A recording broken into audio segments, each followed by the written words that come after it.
guys ဒီနေ့မှာကျောင်းသား73ယောက်ပြင်ပြီးတဲ့ခုကိုတွားလေးလာဖို့တွားနေကြပါတယ်ဟိုဘက်ကတိုက်တင်နေတာလာကို special လို့ပြောတယ်ဒီမှာ scammer တွေများတယ်တဲ့ဒီကနေ့စပြီးသူတို့ကားနဲ့လိုက်ပို့ပေးမှာပေါ့နော်အလာတော့ကလမ်းမှာမိုးမရွာဘူးအခုကျတော့မိုးရွာရင်မိုးမီ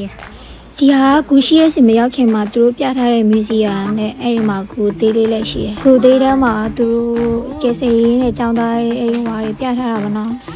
ဒါချစ် trend တစ်ခု join ဖို့အတွက်ကြိုးစားနေကြတာပါနော်ဒါတော့နောက်ဆုံးမှကြံနေခဲ့လို့မရောက်တာပြီးလိုက်နေရတာပါ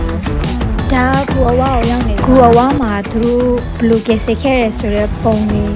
ဓာတ်ပုံတွေတစ်ခုချင်းစီပြထားတာပါနော်သူတို့ကယ်ဆယ်တော့ပစ္စည်းတွေလည်းပြထားတယ်ကျောင်းသားတွေရဲ့ဖနက်တွေလည်းပြထားတယ်ကျောင်းသားရဲ့ဓာတ်ပုံတွေကယ်ဆယ်တဲ့ပုံစံတွေအကုန်လုံးကိုသူတို့မှတ်တမ်းတင်ထားတယ်နော်ဒါတို့ကျိုးတငယ်ချင်းတွေကူရဲကိုဝင်ခဲ့ကြတယ်ပေါ့နော်ကူရဲမှာသူတို့မီးရောထွန်ပေးထားတယ်ပေါ့နော်ဒါပေမဲ့ဟိုအတွင်းနဲ့ထိသွားတဲ့ချင်းချင်နဲ့တက်ရွှေတက်တာဖြစ်တယ်ဒါကူအထဲမှာဟိုရစ်တဲ့နေရာရှိရနော်အဲ့ဒီပုံမှာတက်ခဲ့ကြစစ်လို့ရှာဖို့ကောင်းတဲ့ဆက်ဆက်ကောင်းတယ်